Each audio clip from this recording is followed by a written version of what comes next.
Anak, bakit? May problema ba? Sinong sinisilip mo sa bintana? May sumusunod ba sa'yo?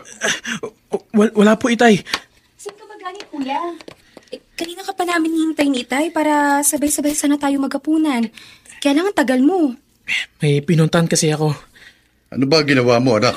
Nagdilihensya lang po ako, Itay. Dilihensya? Oo, Para saan, kuya?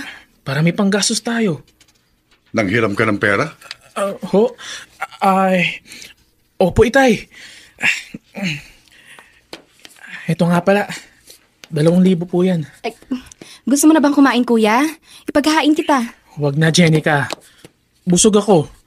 Kumain na ako sa labas bago umuwi. Tay, kayo na pong bahalang pagkasya niyang pera. Salamat, anak.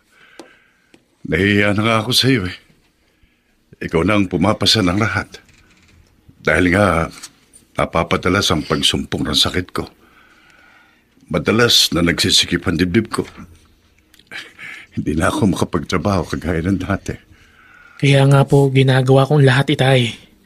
Ako po ang panganay at may obligasyon ako sa pamilya natin. Gaya ng ipinangako ko kay Inay noong nabubuhay pa. Natutulungan ko po kayo. Kala ko, hindi mo na alam puntahan itong bahay namin, Carlos. Dahil hindi ka na pumapasyal. Pasensya ka na sa akin, Jeline. Marami lang ginagawa. Ay, siya nga pala. May dala ako para sa'yo. Tsokolate at paborito mong flowers. Suhol ba ito? Di naman. Gusto ko lang bumawi sa mga pagkukulang ko sa'yo. Pwede ba tayong lumabas sa linggo? Sure ka? Oo naman. Sana pwede ka, Jeline. Alam mo, narito lang ako lagi para sa'yo, Carlos. Kahit madalas, wala kang time sa akin. Di naman sa ganon, Jeline. May tungkulin akong dapat gampanan sa tatay at kapatid ko. Kailangan nila ako. Wala silang ibang aasahan, kundi ako.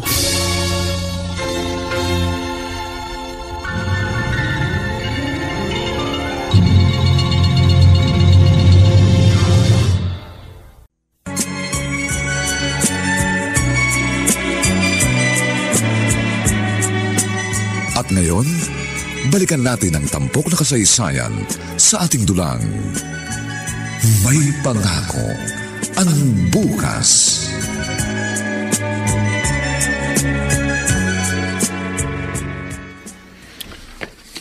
Aalis ka, Sandro, anak? Opo, Itay. Gabi na. Kailangan ko pong magtrabaho. Gabing trabaho mo? Opo. Kaya mo ba? Itay, wala akong hindi kakayanin. Mag-iingat ka sana, anak. Pasensya ka na sa tatay mo, ha? Naiintindihan ko. Tsaka, kaya nga po narito ako, di ba? Nakahandang umagapay para sa pangangailangan natin. Ako pong bahala sa inyo ni Jenica. Gagawin ko ang lahat para maging maayos ang buhay natin. Huwag kang papalag. Trabaho lang. Hold up to. Akin ang wallet mo. Bilis! Hindi. Gagaypuan kita sa tagiliran. Tol! Sandali! Ano ka ba?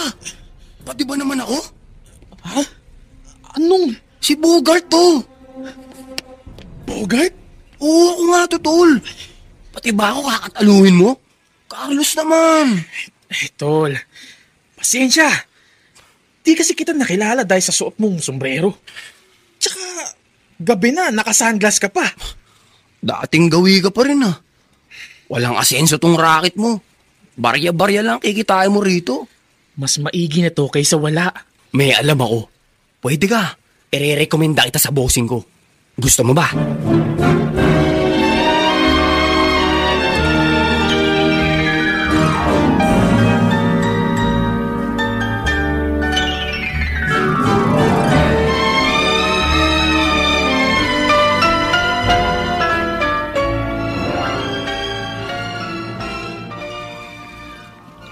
Bogart.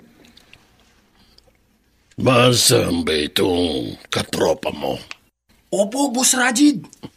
Boss, wag po kayong mag-alala. Magiging tapat po ako sa inyo. Yun ang dapat kong makita, Carlos. Dahil mahalaga sa akin ang katapatan ng bawat tauhan ko. Lalo na sa panahon ngayon. Mahigpit ang otoridad. Mahirap kumilos. Makakaasa po kayo, Boss Rajid. Ako po ang bahala sa kanya, boss. Dapat lang. Dahil ikaw ang mananagot ng anumang kalokohan na gagawin niya. At alam mo kung saan pupulutin ang hindi susunod sa gusto ko.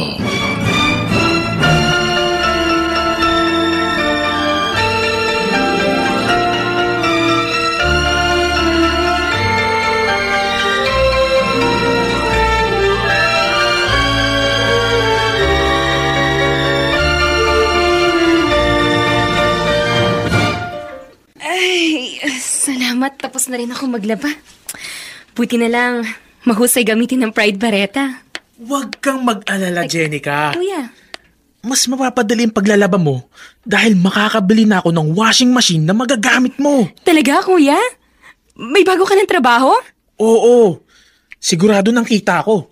At medyo mataas ng sweldo. Salamat naman kung ganun. Tinulungan ako ng isang kaibigan ko para di na rin bumalik sa pagtatrabaho si Itay. Mahina ng katawan niya. Alam ko, nahihirapan na rin siya. Kaya nga, gustong-gusto ko na rin makatapos ng kolehiyo para makatulong ako sa inyo ng Itay, kuya. Basta sa ngayon, intindihin mo muna pag-aaral mo. At ako ang bahala. Gagawin ko ang lahat para sa inyo ni Itay. At para makapagtapos ka sa pag-aaral mo.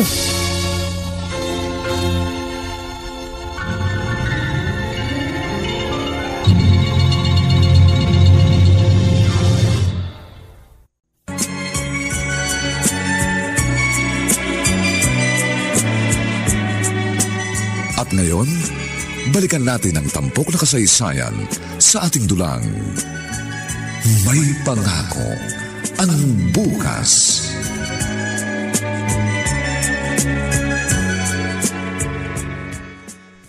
Carlos, ito ang unang lakad mo.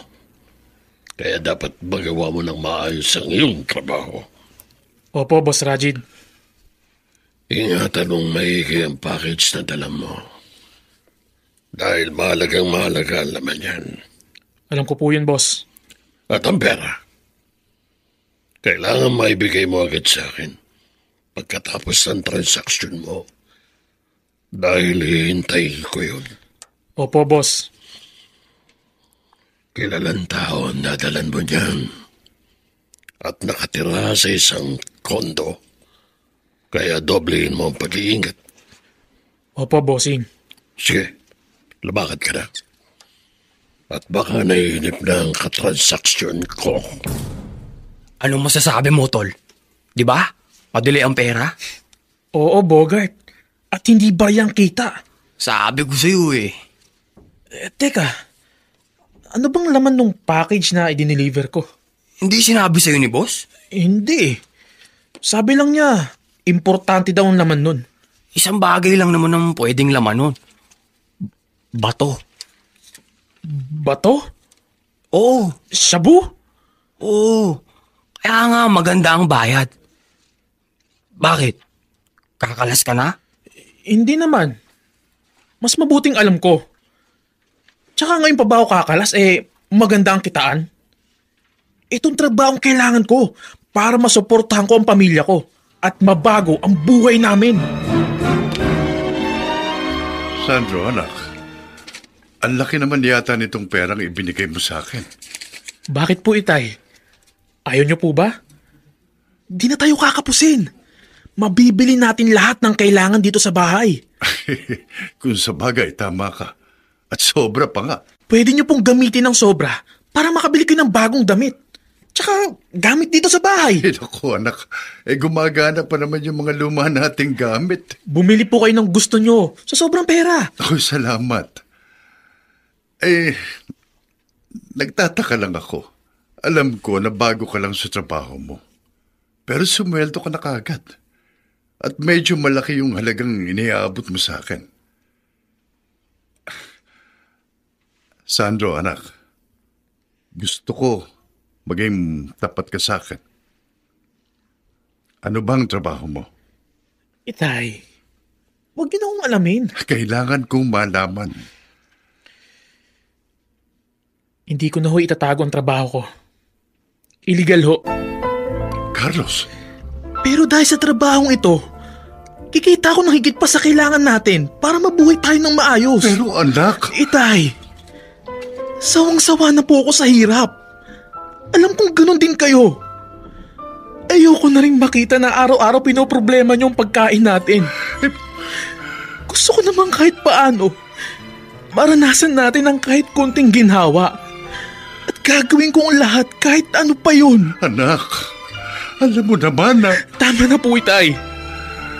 Alam ko nang sasabihin ninyo. Pero hindi niyo ko mapipigilan. Tsaka, para sa atin din ito.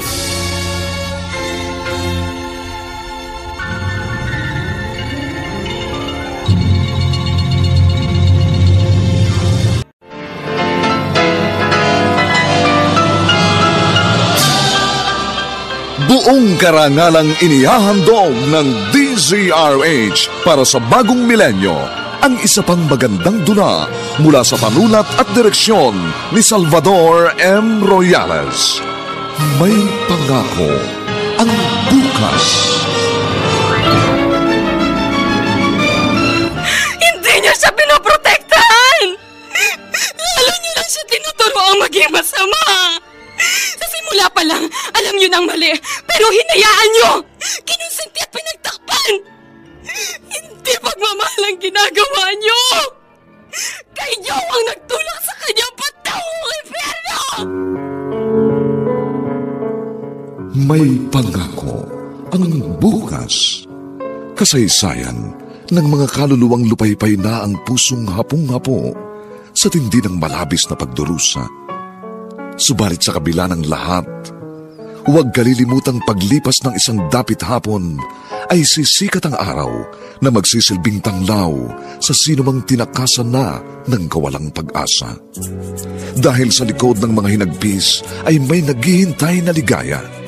Sa bawat kabiguan ay may makakamit na tagumpay, laki pang pangarap na sa bawat himaymay ng laman ay muling mabuhay ang dugong nananalaytay sa mga ugat at unti-unting mauusal ang mainspirasyong mga katagang. May pangako ang bukas. May pangako ang bukas. Isa na namang natatanging dulang pangradyo na inyong aabangan at kalulugdan, mag-iiwan ng mga magagandang halimbawa at aral. May pangako ang bukas.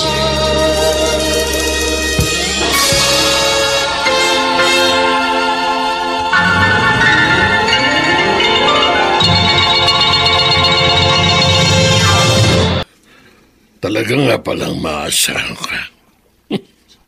Hindi mo ako binibigyan ng problema.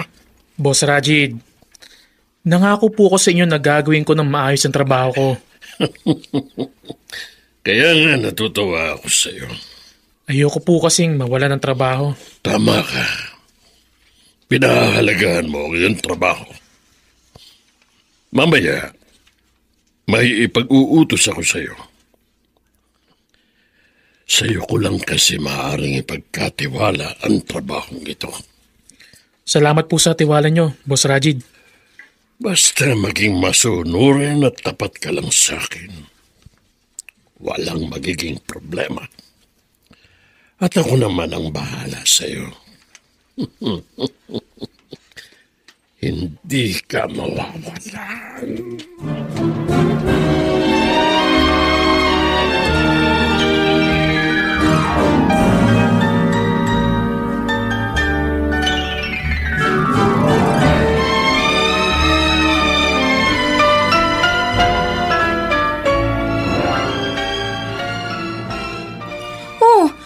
Bagong appliances tong diniliver sa atin, Taya.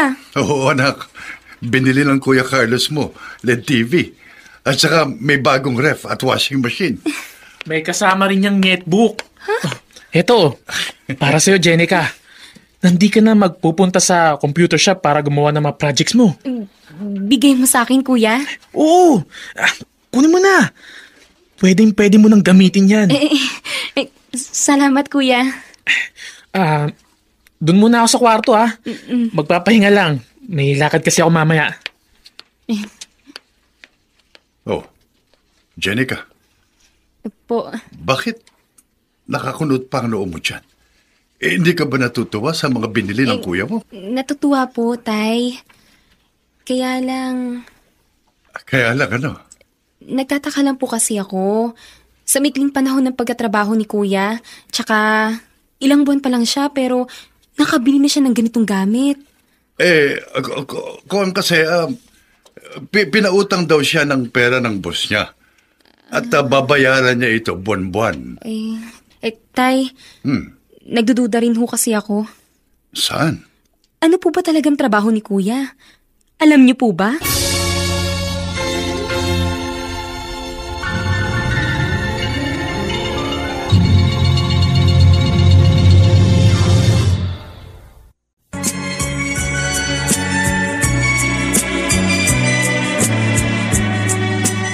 At ngayon, balikan natin ang tampok na kasaysayan sa ating dulang. May pangako ang bukas.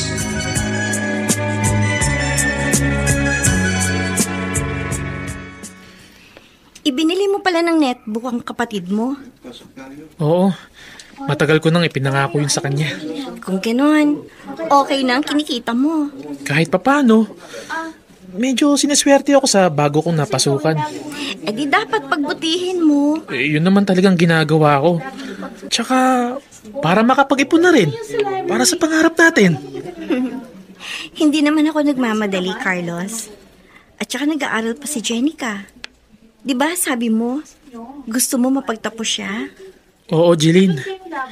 Yun ang ipinangako ko sa magulang ko. Kaya nga, hindi natin kailangan magmadali. Narito lang ako at maghihintay sa'yo.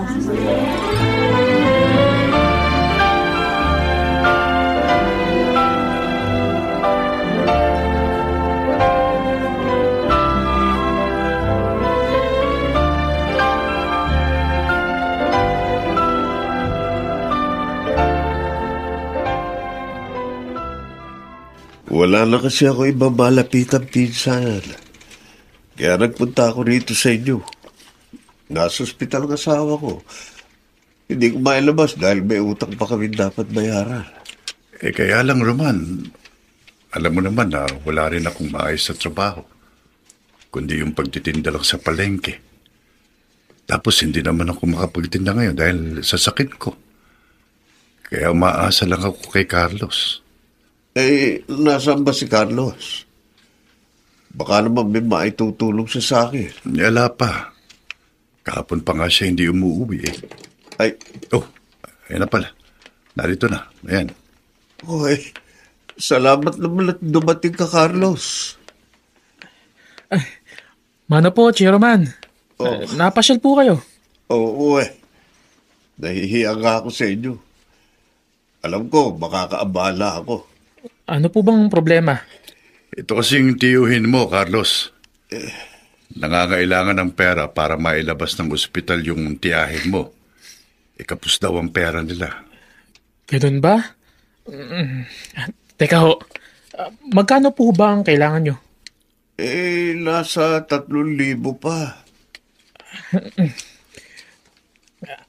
Ito po. Mayroon akong 4,000. Kunin nyo to. Salamat. Salamat, Carlos. Hulog ka ng langit. Ikaw lang pala makasasagot sa problema ko. Hayaan mo kapag nagkapera ako, ibabalik ko ito.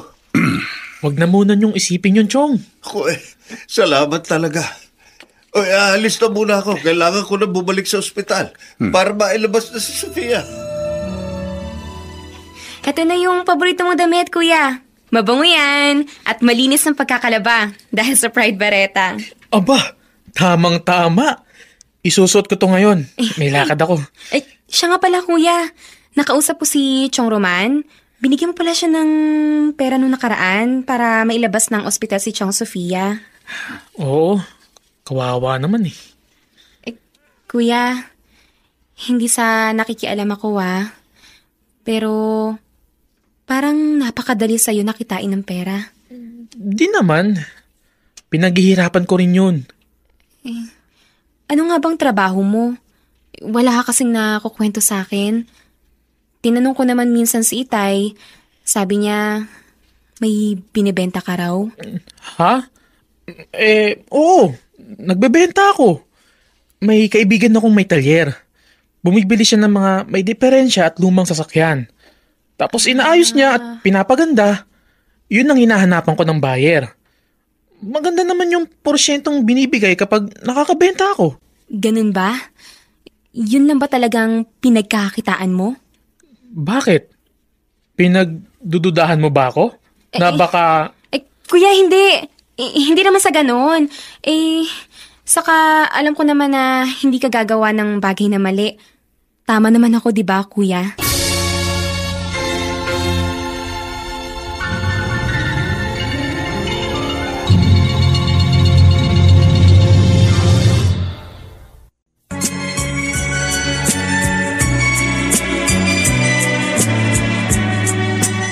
At ngayon, balikan natin ang tampok na kasaysayan sa ating dulang. May pangako ang bukas.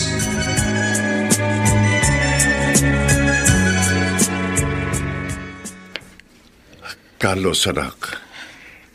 Hindi mo maiaalis sa kapatid mo magduda. Itay, ano man ang ginagawa ko ngayon para ito sa atin.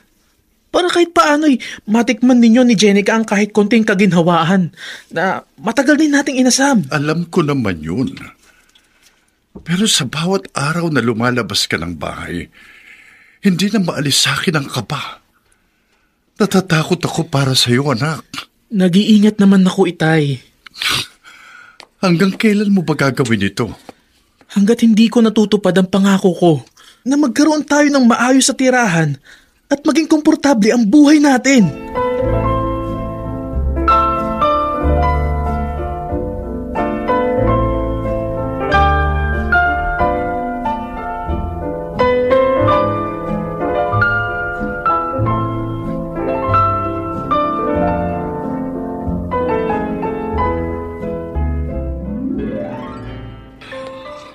Carlos, nakahanda na yung mga epektos na ibabagsak mo. Opo, boss. Ako na pong bahala ron.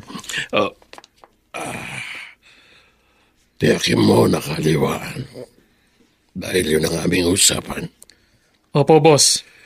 Sige na. Lumakad ka na. At pagkatapos ng lakad mo, may iba pa akong ipagagawa sa'yo. Areglado, boss.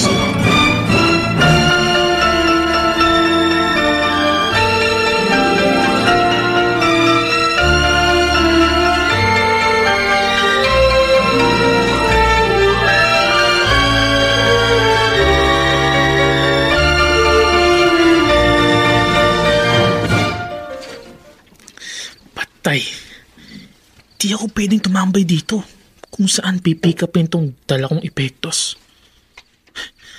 May nakaposting mga parak. Mukhang natunugan mga ginagawa namin pakikipagtransaksyon dito Delikado. Baka mabulilyaso ako pa nagkataon. Itatawag ko na lang to kay Boss Rajid. At bukas ko na lang ibabalik sa kanya itong epektos. Uuwi na muna ako. Malalim na rin ang gabi. Kailangan ko na rin magpahinga.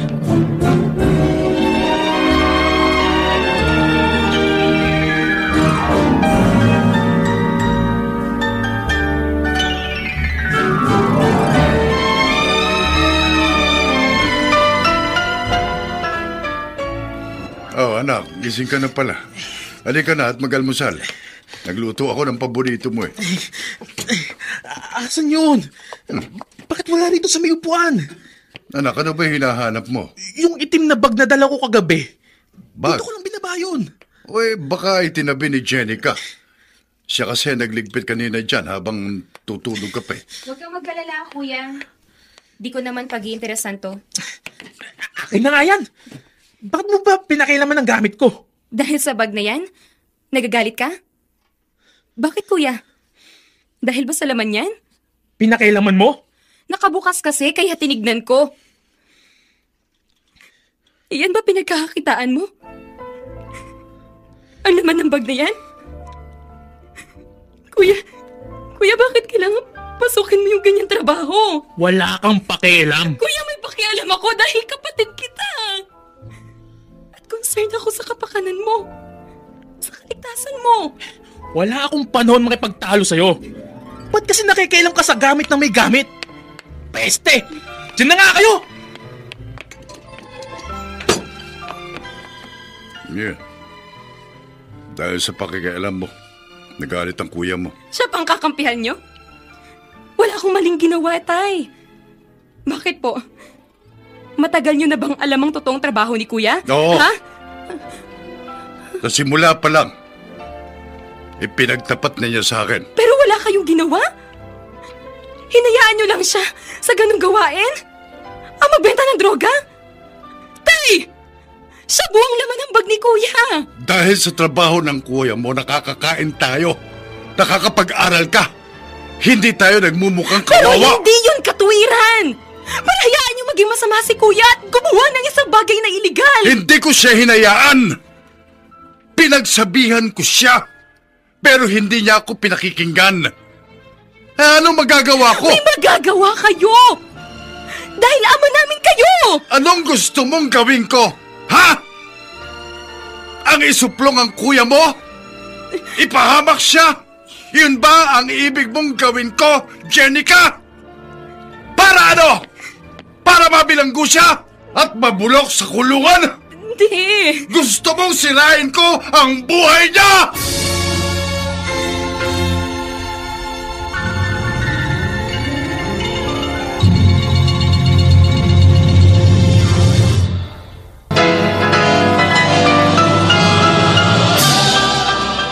Buong karangalang inihahandog ng DZRH para sa bagong milenyo ang isa pang magandang dula mula sa panulat at direksyon ni Salvador M. Royales. May pangako ang bukas. Hindi niyo siya pinoprotektahan! Lalo niyo lang siya tinuturo ang maging masama! Sa simula pa lang, alam niyo ng mali, pero hinayaan niyo! Kinonsinti at pinagtakpan! Hindi pagmamahal ang ginagawa niyo! Kayo ang nagtulak sa kanyang patawang impyerno! Na sa bawat himaymay ng laman ay muling mabuhay ang dugong nananalaytay sa mga ugat at unti-unting mauusal ang mainspirasyong mga katagang. May pangako ang bukas. May pangako ang bukas. Isa na namang natatanging dulang pangradyo na inyong aabangan at kalulugdan, mag-iiwan ng mga magagandang halimbawa at aral. May pangako ang bukas.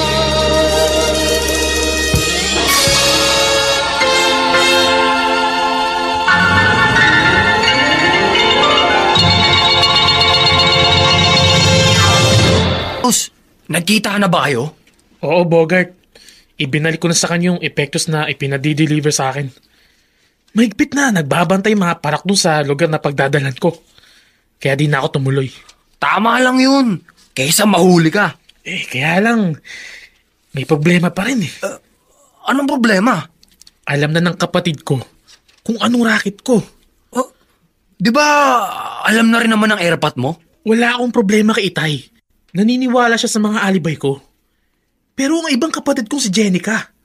Natatakot ka sa kanya? Hindi naman. Pero dahil sa may alam na siya, magiging dahilan yun ng hindi namin pagkakasundo. Di, hayaan mo siya. Nakikinabang rin naman siya sa racket mo. Siguro naman, di ka niya ipapahamak.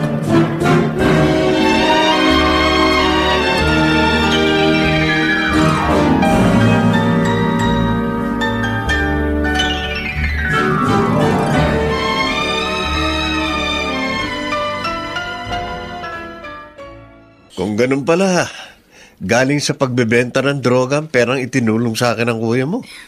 Opo, Chong Roman. Illegal po ang trabaho ni Kuya. At alam niyo ng itay mo. Opo. Inamin ni Itay na sa simula pa lang, sinabi na sa kanya ni Kuya Carlos. Pero hinayaan lang niya.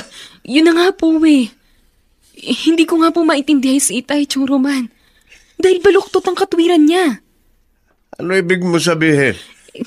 Sabi po niya, malaking tulong sa pamumuhay namin ang ginagawa ng kuya. Kahit paano raw, nagbibigay yun ng konting ginhawa sa amin. Kinakampihan pa niya ang kuya mo? Opo, Chong. Abay. Di ko alam kung bakit nagkakaganon si Itay. Para bang nagbago na rin ang pananaw niya sa buhay.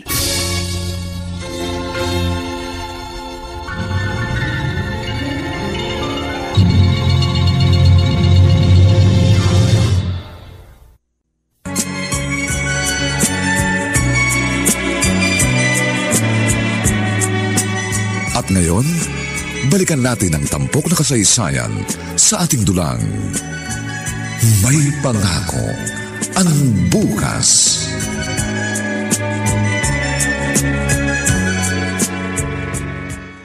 Nagsumbong pala sa'yo si Jenica. Sandro, walang masamang intensyon ng anak mo kung sinabi man niya sa akin ang tungkol kay Carlos. Bakit ka na pa rito, Roman? Para ano? Nag-aalala ko para kay Carlos. Alam ng anak ko ang ginagawa niya. At hahayaan mo na lang siya. Abay, alam mong mali ang magbenta ng droga. Labag yun sa batas. At posibleng ikapahamak niya. Alam ko yun. Dapat pagsabihan mo siya. Bakit? Sa akala mo ba hindi ko sinasabihan ng anak ko? Oh. Ginagawa ko yun. Pero hindi kanya sinusunod. Kaya ba hinahayaan mo na lang siya? Yan anong gusto mong gawin ko? Ang itali siya at ikulong rito sa bahay para hindi na makaalis at di magawa ang racket niya? At saka baka nakakalimutan mo, Roman. Na? Dahil sa perang ibinigay ni Carlos, nabayaran ang bil nyo sa ospital at nakalabas ang asawa mo. Kaya pwede ba? Huwag ka nalang makialam dahil nakinabang ka rin. Sandro, ipinagpapasalamat ko yun. Pero maling-mali. Mas mabuti kung mananahimik ka na lang, Roman. At ako na lang ang bahala sa anak ko.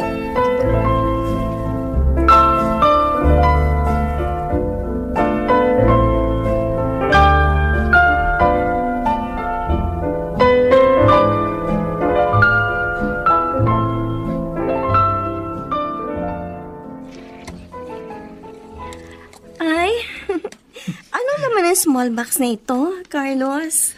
E di, buksan mo. Para makita mo, Jeline. Mamahalin rin ito Nagustuhan mo ba? Para ba sa akin ito? Oo naman. Kanino pa ba? Di ba, ikaw ang GF ko? Gift ko yan sa'yo. Pero, wala namang okasyon. Kailangan pa ba ng okasyon bago ako magbigay ng regalo? Hindi naman, kaya lang, mahal ito. Kasi nga, mahal kita. Tsaka, pinag-ipunan ko yan. Hindi naman ako nag-e-expect ng kahit ano galing sa'yo, Carlos.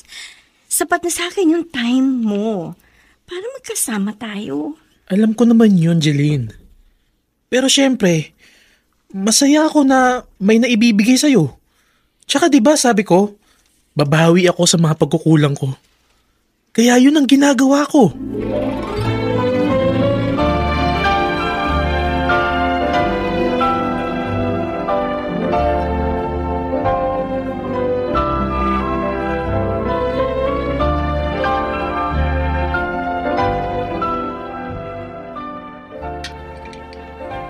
Baril? Para sa akin? Oo, tol. Galing kay Boss Rajid. Ipinabibigay niya sa'yo. Nagmamadali kasi siyang umalis at di ka na nahintay. Anong gagawin ko rito? Tol naman, ano bang tanong yan? Protection yan. Tsaka alam mo naman kung gaano kadelikado ang trabaho natin. Dapat meron kang bakal na dala. Di kasi ako marunong gumamit nito. Di problema yan. Tuturuan kita. Madali lang matutong gumamit niyan. Itago mo muna yan. Sige, ayos to. Dalawa nga yung ganyan ko eh. Alam mo naman si Boss Rajid, basta alaga niya, di niya pinababayaan. Tsaka malakas ka sa kanya. Dahil nga mahusay ka magtrabaho. Sinusunod ko lang ang utos niya. Kasi ayokong magalit siya sa akin at mawalan ako ng trabaho.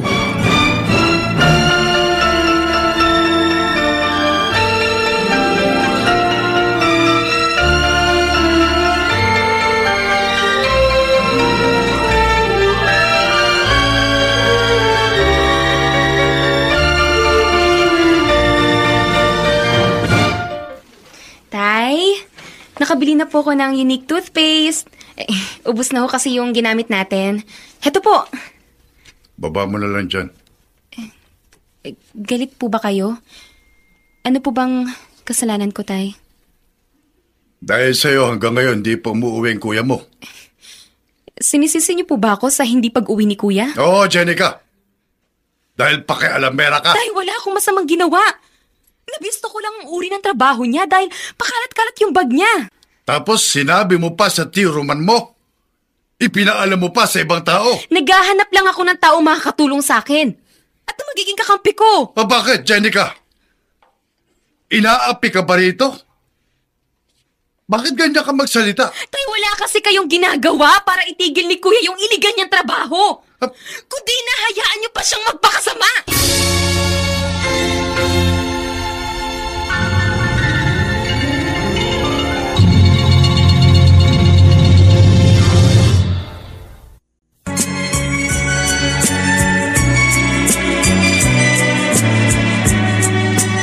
At ngayon, balikan natin ang tampok na kasaysayan sa ating dulang. May pangako ang bukas.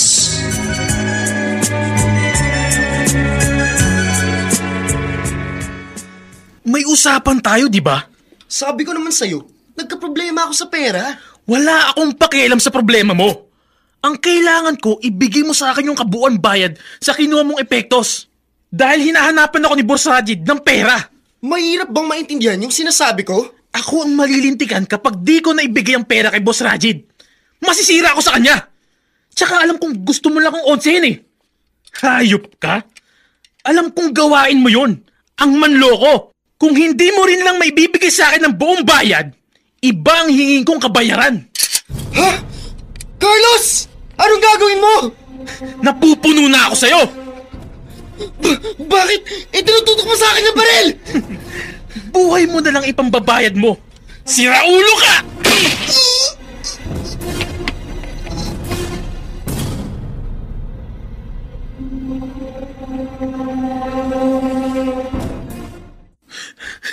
Bogart, may problema ako. Oh, ano yun? May naitumba ako. Ha? Ano? Inunsi kasi ako eh. Hindi ko napigilan sarili ko. Napatay ko. Ano? Hindi ko alam ang gagawin ko. Si Boss Rajid, gusto ko siyang makausap. Malaki rin problema niya ngayon. Di ka niya mahaharap. Masyado kasing mainit sa atin ang otoridad. Lalo na ngayon, mahigpit na ipinatutupad ang drug war campaign ng gobyerno. Paano ako? May nakakita ba sa ginawa mo? Ewan.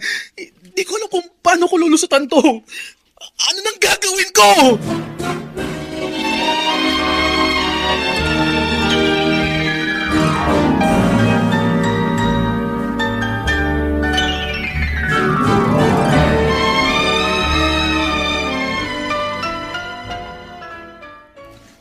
Anak, ilang araw kang hindi umuwi. Ano ba nangyari? Nag-aalala ako ng gusto sa iyo. Itay, tulungan niyo ako. Teka, sandali. Ano ba nangyayari sa iyo? Ano ba problema?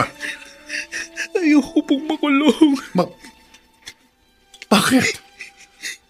Nalaman na ba ng mga pulis ang tungkol sa trabaho mo? Sabi ko naman sa iyo dapat nag-iingat ka.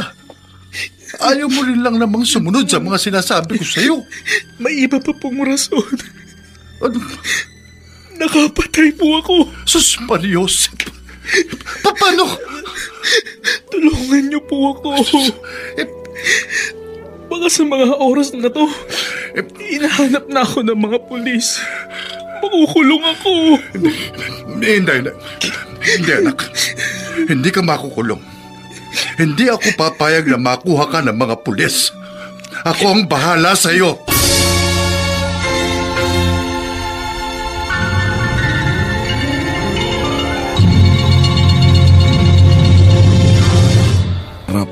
Na sa bawat himaymay ng laman ay muling mabuhay ang dugong nananalaytay sa mga ugat at unti-unting mauusal ang mainspirasyong mga katagang may pangako ang bukas.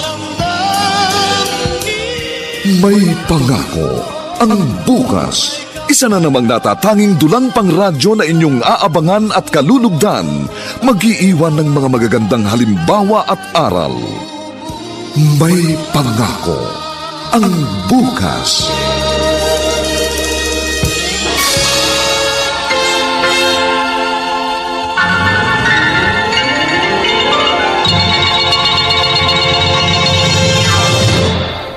Ano po bang kailangan nila? Bakit po nagpunta kayo dito sa bahay ko? May nagsampo po ng reklamo laban sa anak nyo. Siya ang prime suspect sa pagkakabaril kay Alvin Gomez. Naku, hindi po yun magagawa ng anak ko. May nakakita po sa anak nyo ng gawin ng krimen. Hawak na rin namin ang warrant of arrest para sa kanya. Wala pong anak ko rito. At ilang araw na siyang hindi umuwi. Baka naman tinatago nyo lang siya. Hindi po. Kahit pumasok kayo sa pamamahay ko, maghalugog kayo. Wala talaga rito si Carlos ko. At saka, mabuting tao pong anak ko. Hindi niya kayang pumatay. Hindi po.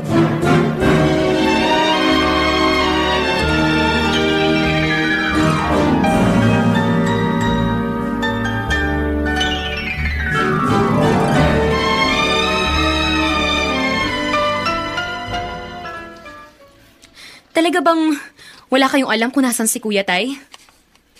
Narinig mo siguro yung sinabi ko kanina sa mga pulis.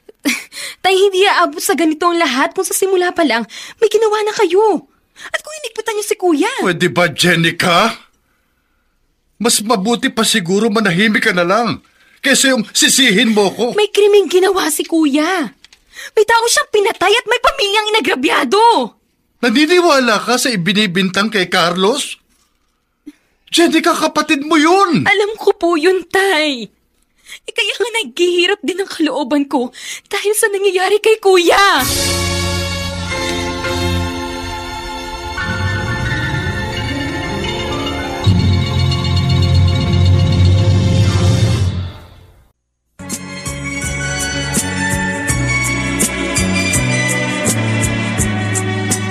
At ngayon, balikan natin ang tampok na kasaysayan sa ating dulang. May pangako ang bukas.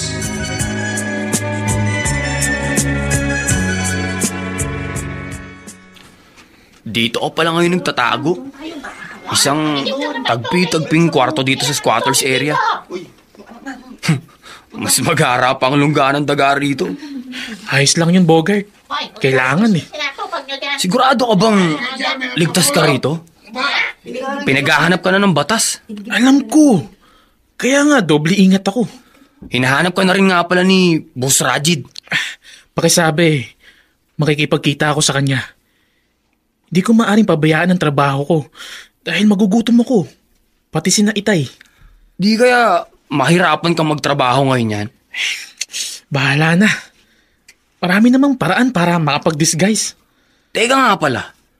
Alam ba ng pamilya mo tong kinaroroonan mo? Si Itay lang. Siya ang tanging nakakaalam ng pinagtataguan ko. Siya rin ang nag-utos na magtago ako. Cool din yung airpods mo Naiintindihan lang niya ako, Bogart. Hindi niya ako hahayaang mapahamak.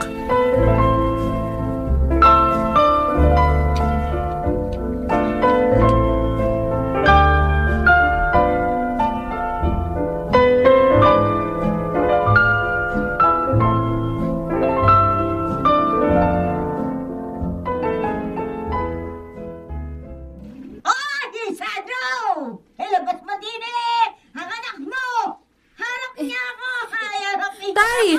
May nagsigaw po sa labas! Ito kaya yung walang magawa na yun. Teka't lalabasin ko. Tay! Sa Aling Belinda po! Belinda! Ano ba problema mo? Bakit nagwawala ka riyan? Mamamatay tao yung anak mo! Nasaan yan? Ilabas mo ang kriminal mong anak! Huwag mong itago! Hoy, Belinda! Magdahan-dahan kasi pinararatang mo. Wala kang ebidensya sa sinasabi mo. Oo, siraulo! Anong ebidensya ang sinasabi mo? May nakakita ng baril ni Carlos ang anak ko! No. Dapat magbayad ang walang yabong anak! Kriminal siya! Masama siya! Hindi masamang taong anak ko. Umalis ka na.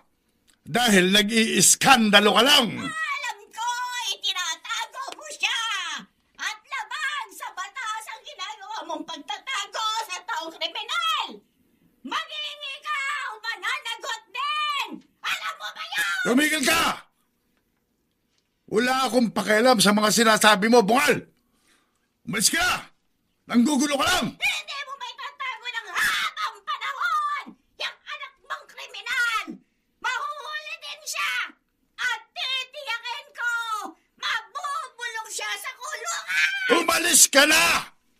At huwag ka nang babalik para manggulo! Layas!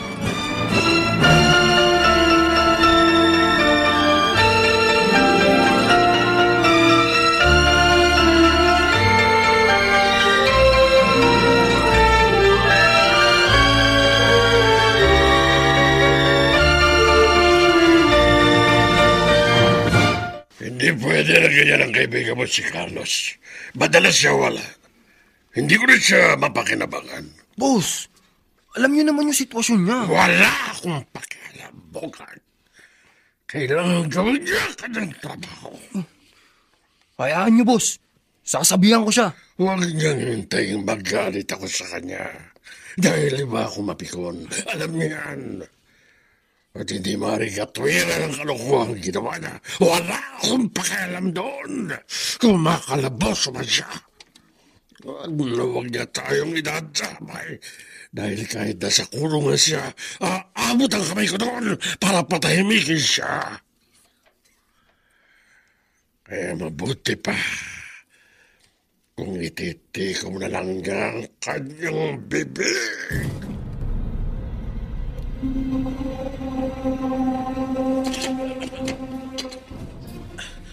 Itay, kayo po pala. Pasok po. Baka po may nakasunod sa inyo. Wala, anak. Tiniyak ko na walang nakasunod sa akin na magpunta ako rito. Ano, kumusta ka na? Eto. May dala akong shield bath soap. At may pagkaing dilata para sa iyo. Nang hindi ka kailangan lumabas lagi. Ano? Okay ka lang ba rito, anak? Naiinip na nga po ko rito, Itay. Tiis-tiis lang, ha? Gagawa ko ng paraan para makalayo ka at makapunta sa probinsya. Hinahanap nga raw ako lagi ni Boss Rajid. Yun ang sabi sa akin ni Bogart. Hindi na ako nakakapag-report sa kanya. Kaya wala rin akong kinikita, Itay. Kahit papano nakapagtabi ako galing sa perang ibinibigay mo sa akin. Basta iwasan mo munang lumabas, anak, ha? Para din yun sa kaligtasan mo. Itay, hanggang kailan ako magtatago? Hindi ko rin alam, Carlos, anak. Basta ayokong mahuli ka ng batas. Hindi ka makukulong.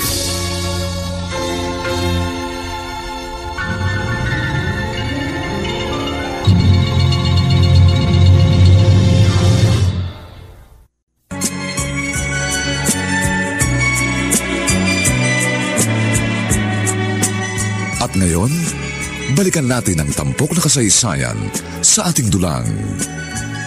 May pangako ang bukas.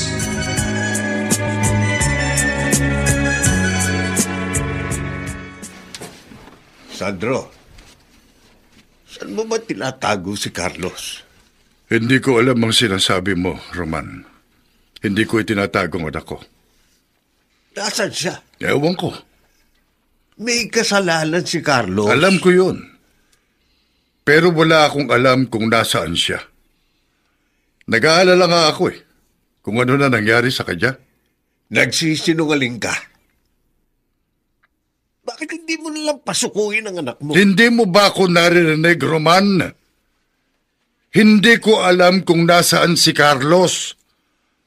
Kaya tantanan mo na ako. At tama na ang pakikialam mo sa buhay namin.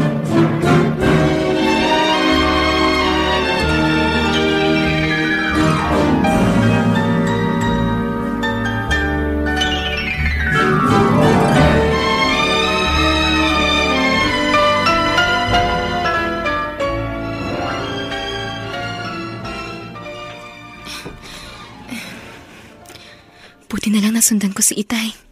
At wala siyang alam sa ginawa kong pagsunod sa kanya. Ayun si Itay.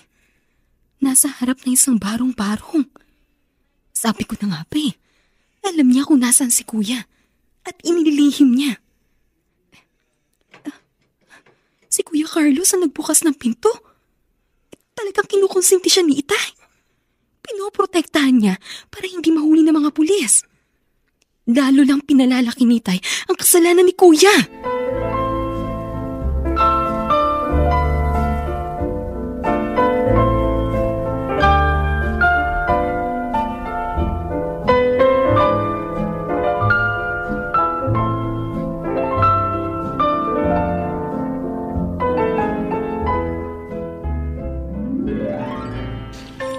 Sinundan mo ang Itay mo?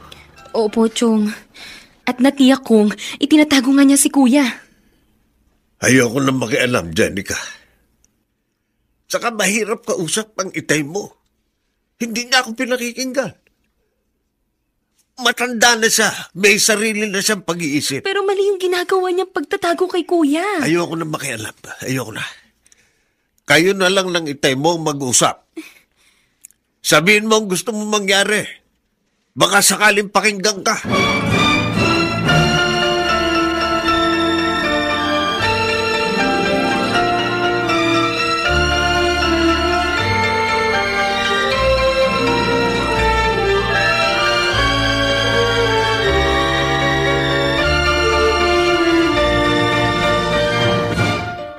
Tay, alam kong nagsisinunghaling kayo. Alam ko na tinatago niyo si Kuya. Dahil sinundan ko kayo. Ano ba pakialam mo? Ano ngayon kung itinatago ko ang kuya mo? Ginagawa ko lang yun para protektahan siya. Tay, hinahanap ng batas si Kuya Carlos. May ginawa siyang kasalanan na dapat niyang panagutan. Anong gusto mong gawin ko, Jenica? Ang isuplong ko siya sa mga pulis? Ang ipakulong ko siya? May dapat siyang pagbayaran. At sa ginagawa niyo, pati sarili niyo pinapahamak niyo. Wala akong pakialam. Kahit mali pa yon, kahit ikapahamak ko pa, hindi ako papayag na mahuli ng mga pulis ang kuya mo. Ayokong makita siya nakakulong, Jenica. Naiintindihan mo yon? Lalo lang madaragdagan ang kasalanan ni Kuya dahil sa hindi niya pagsuko. At pagkonsinti niyo na magtago siya. Ginagawa ko lang kung ano ang alam kong makabubuti sa kuya mo. Tay, hindi yun makabubuti kay Kuya. Kundi lalo lang makakasama sa kanya. Bakit, Jenica? Ano bang alam mong mabuti? Ang tradorin ko ang kuya mo? At ipahuli ko siya para magdusa at mabulok sa kulungan? Mapapalayo siya sa atin. Hindi ko kayang makita na nagdurusa sa loob ng kulungan ang kuya mo. At mangyari din sa kanyang sinapit ng kapatid ko. Namatay siya habang nakakulong dahil sa ginawang pagpapahirap sa kanya. Ano bang gusto niyo mangyari? Ang patuloy na magtago si Kuya? At akasa na pananagutan niya? Oo! Dahil ayoko makulong siya. Hindi ko kayang makita ang magiging kawawang kalagayan doon ng kuya mo. Kaya't hanggat magagawa kong itago siya, gagawin ko yon kahit nalabag yun sa batas. Mahal ko ang kuya mo. At lahat gagawin ko para iligtas siya. Hindi niya siya pinoprotektahan! Lalo niyo na siya tinuturuang maging masama! Sa simula pa lang, alam niyo nang mali, pero hinahayaan niyo! Kinukonsinti ginagawa niyo! Kayo ang nagtulak sa kanya patungong impyerno! Hindi ikaw ang magdidikta sa akin kung tama o mali ang pagmamahal na ibinibigay ko sa kuya mo. Dahil hindi mo ko kayang maintindihan, Jenica! Kayo ang hindi nakakaintindi sa ginagawa niyo, Tay! Pinagpipilitan niyo yung bagay na mali!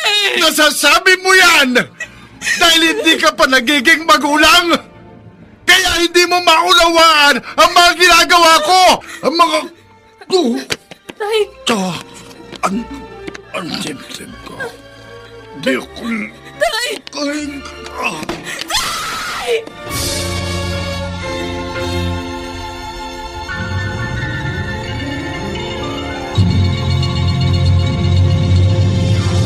Harap na sa bawat himaymay ng laman ay muling mabuhay ang dugong nananalaytay sa mga ugat at unti-unting mauusal ang mainspirasyong mga katagang. May pangako ang bukas. May pangako ang bukas. Isa na namang natatanging dulang pangradyo na inyong aabangan at kalulugdan, mag-iiwan ng mga magagandang halimbawa at aral. May pangako ang bukas.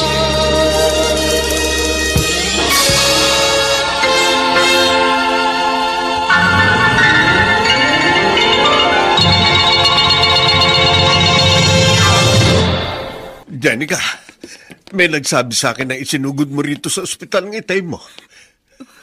Opo, Chong Roman. O kumusta na siya? Chong! Jenica, bakit?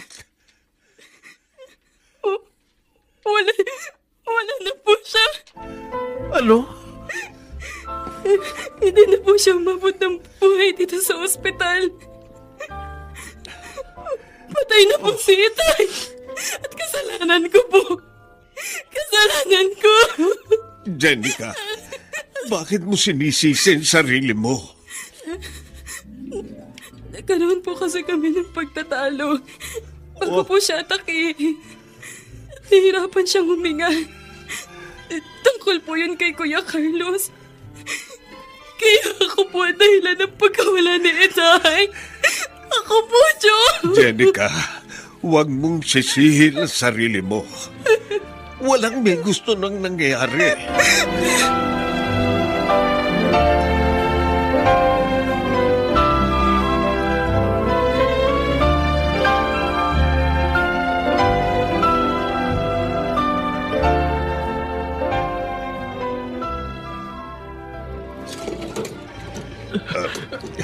Chong Roman.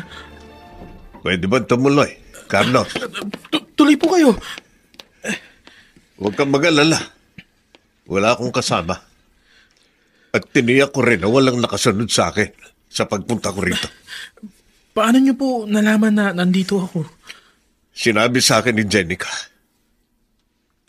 Alam niya na dito ka itinatago ng itay mo. Alam ba ni Itay na nagpunta kayo rito? Hindi. Kaya nga ako naparito dahil sa kanya. Bakit po, Chong? May problema po ba? Wala nang itay mo. Ano pong wala na? Patay na siya.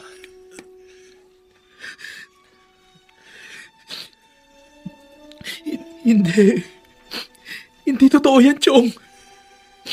Iniwan na niya kayo.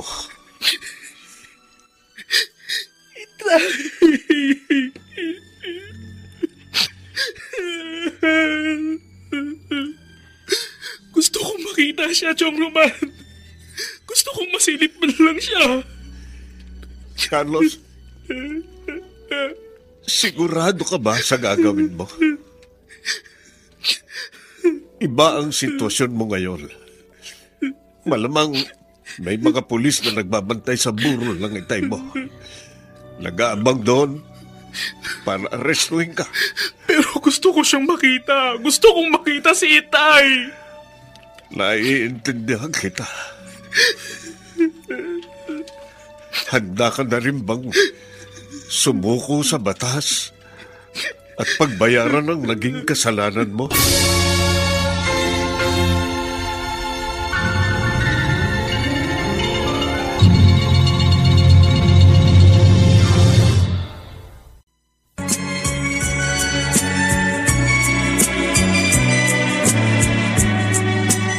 At ngayon, balikan natin ang tampok na kasaysayan sa ating dulang.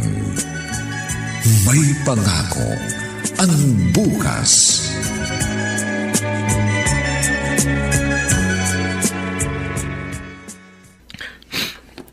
Ayoko. Hindi pwede. Hindi ako susuko. Kakayanin kong hindi makita ang labi ni Itay. Huwag lang akong mahuli ng mga pulis. Siguro naman, maiintindihan ako ni Itay. Dahil itong ibig niyang mangyari nung nabubuhay pa siya. Ang wag akong makulong. Dahil mas magiging kawawa raw ang kalagayan ko sa loob ng kulungan. Baka mangyari din sa akin ang sinapit ng kapatid niyang nakulong. Namatay sa loob ng bilangguan.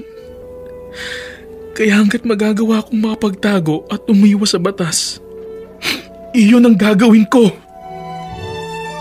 Nakikiramay ako, Jenica. Salamat, Jeline. Ang kuya mo, nagpunta na ba rito sa burol ng Itay mo? Hindi pa. Walang katiyakan kung darating siya. Pero maaring hindi na. Dahil ba may mga pulis na lagi nagbabantay dito?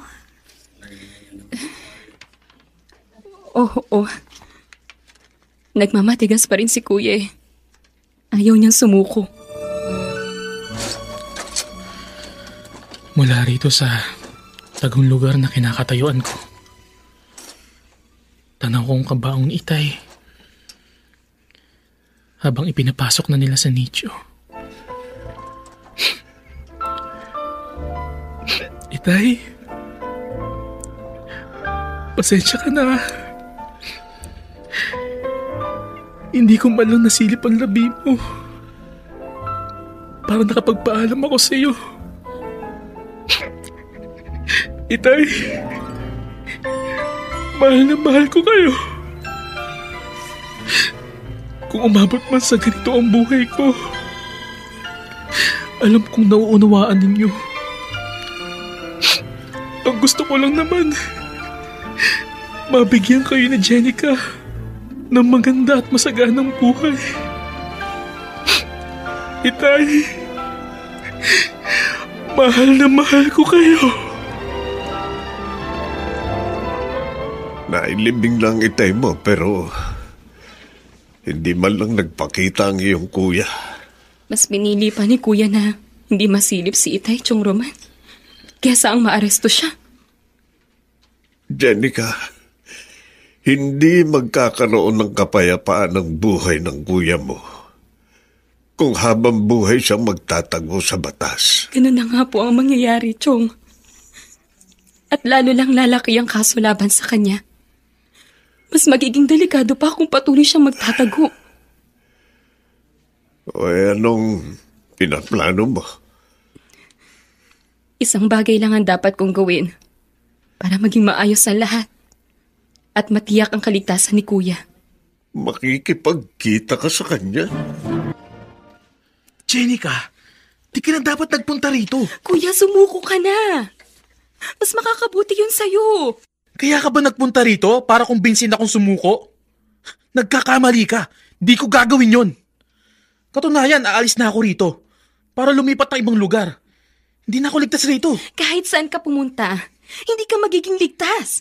Dahil hinahanap ka ng batas. Maghanap sila hanggat gusto nila. Gagawin ko ang lahat para pagtaguan sila. Carlos Espiritu, sumuko ka na. Napapaligiran ka namin. Anak nang! Jenica! Anong kulokohan itong ginawa mo? Ipapahuli mo ako? Nagsama ka ng mga polis? Kuya, patawarin mo ako. Nakikiusap ako. Sumuko ka na. Huwag mo takasan ng batas. Dahil wala tong madudulot na mabuti sa'yo, mapapahamak ka lang. Bakit? Sa ginawa mo ba? Hindi ako mapapahamak? Sumuko ka na! Mabubulok ako sa kulungan. At baka nga patayin pa nila ako. Wala silang gagawing masama sa'yo. Basta sumuko ka lang na mahusay, hindi ka mapapahamak. Hindi, Jenica! Hindi ako susuko ng buhay. At pwede ba? Umalis ka na rito bago ka pa madamay. Kuya, saan ka pupunta? Kuya! Hindi ako magpapahuli ng buhay sa kanila. Mamamatay muna ako bago nila ako maaresto!